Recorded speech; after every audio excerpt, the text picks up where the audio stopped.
Am I giving up or panicking when it comes to Hedera? Absolutely not, because $3 for HBAR is still my price target for this bull run. With this small price pullback, right? People keep panicking and all this type of stuff. They keep saying, oh man, look at HBAR, it's going to go down into the abyss.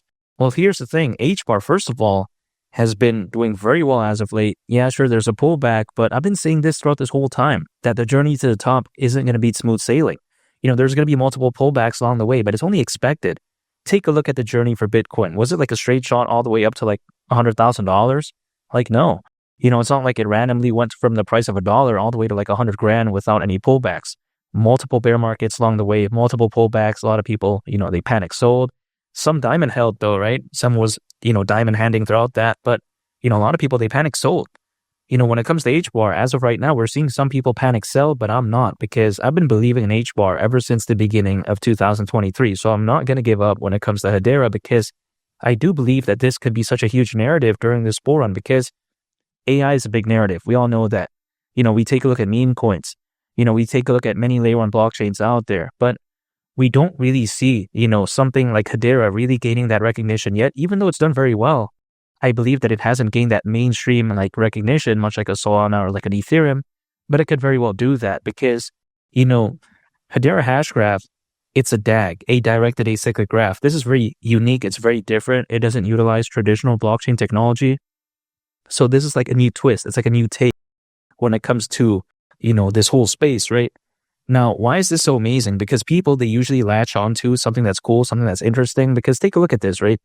People, first of all, they FOMOed into like Dogecoin, Shiba Inu. They're like, okay, that's cool. But then what happens? Solana meme coins popped up.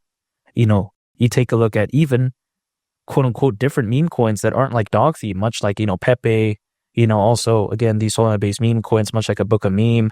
So when I take a look at this, when it comes to Hedera Hashgraph, I do believe that it's only fair to assume that, once the sentiment really kicks into fifth gear, because I don't think it's in fifth gear yet. I think it's in about third gear as of right now. Or maybe even the second gear, because I think better days are ahead. Once it really does click into fifth gear, I think a lot of people are going to be like, wow, this could be something amazing. And just think about this, right? During a fully fledged bull run, people usually care about the narrative. So if the project has a good narrative, it has the potential for great adoption in the future, if it's revolutionary, if the community is strong enough, and also if the exposure is decent, I think that right there is a recipe for hypothetical success, because we've seen this happen time and time again. So when it comes to Hedera, I don't see why it won't be the next big project, if that makes sense, even though it's not small by any means. And I made a good call on it. Even despite the price pullback, people keep saying, oh, now it has no future, all this type of stuff. Well, in my opinion, it still has a bright future, and sentiments, they can change very quickly. When I was talking about HBAR not too long ago, everyone thought it was caca. They said, oh, wow, take a look at, this meme coin, this other project, it's outperforming, HBAR. But you know what? When HBAR pumped, much like I predicted, by the way, everyone suddenly changed their mind. But the problem is a lot of people, they're stuck under this vicious cycle. What do I mean by that? When things are pumping, they're panic buying. But when things are dumping, let's say 5%, 10%, they're panic selling. So where's the longevity in that? I just don't get it. Because if let's say someone is only acquiring, on the rise, but then always selling on the downfall, so to speak, right? When things are going down, there's no way to stay in the game long term. And in my opinion, this is a marathon, not a sprint, which is why ever since early 2023, I've been acquiring HBAR on a consistent basis. Anytime an income, acquiring, holding, and just waiting, because that's just the way I take a look at how I can stay in the game long term. Because if I'm, day trading, using leverage or swing trading, trying to read the charts, trying to panic buy, panic sell, I would have probably been out as of right now. But the thing is, I didn't do that, which is why I'm still able to continue when it comes to HBAR. Now, I think there's pretty much no worse feeling when it comes to this space, seeing let's say a project have a dip and then not having the, capabilities or quote unquote the ammo to accumulate on the dip. I think that's a very bad feeling. It's like complete caca, right? It's a lot worse in my opinion than seeing the portfolio go down. Because if the portfolio goes down and I'm still able to, accumulate more on the down low, so to speak, then I can still lower down my average cost. It's still fun. It's still exciting. But then if someone goes all in, the price goes down, then they can't acquire anymore. I mean, caralho, that's a very caca feeling in my opinion, which is why by dollar cost averaging, right? Let's say the price dips, I'm not panicking because I'm holding the entire time anyways.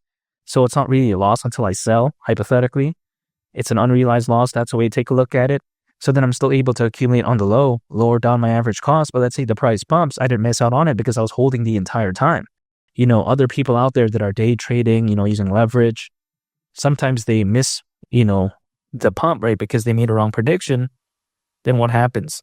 They end up panic buying and then they try to like panic sell later on, which is why I don't want to do that.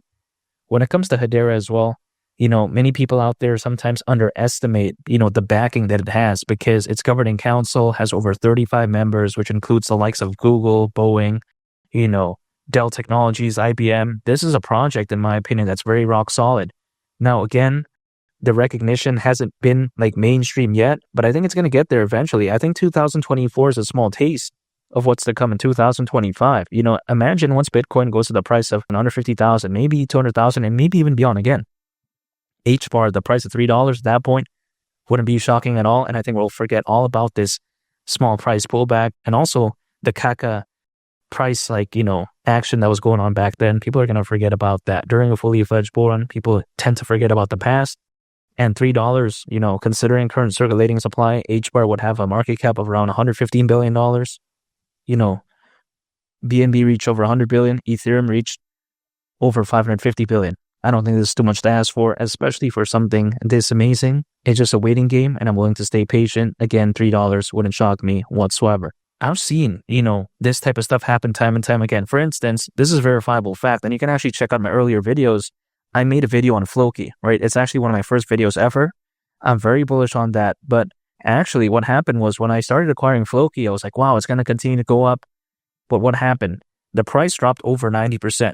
Not to mention, you take a look at, I was also heavily invested in something called Luna, right? Luna Classic now, but, back then, people thought it was going to be the big thing. I even thought it was going to be the big thing. Then that went down. Not, again, to mention as well, Floki, I was down over 90%. It was very easy for me to give up. And at times I wanted to give up, but I stuck through with that. I kept accumulating more and more. And at the low times I did accumulate Floki, from that point, did around a 30x from there. So you could only imagine that. I made a very good call on Floki. I'm still very bullish on Floki, by the way, but I think that, if anything, showcases how anything done under a high emotional state is typically never a good idea, which is why even at that time, even when some of my friends were like panic selling, all this type of stuff, I didn't want to do that. I kept accumulating more. That way I was lowering down my average cost. Now at the time, it felt like, oh man, why is my average cost still so high? But then eventually when it pumped, it just all went in the green again. So when it comes to that, I've seen, a project dump over 90%. Many people don't believe in it, then suddenly have a massive comeback. I've seen that happen. When it comes to HBAR, having this small pullback, it's like easy peasy. If I've been through like early 2023, also like the majority of 2024, waiting like let's say 6 months to a year from right now, it doesn't seem so bad in my opinion. And seeing like 10% price dumps or whatever, that right there isn't even a big deal.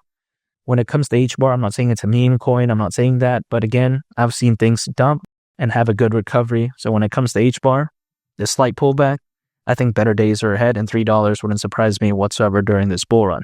And make sure to subscribe if you gain value from this video. I greatly appreciate it. It's only the captain. I'll catch you all on the next one. I'm out. Peace. Bye.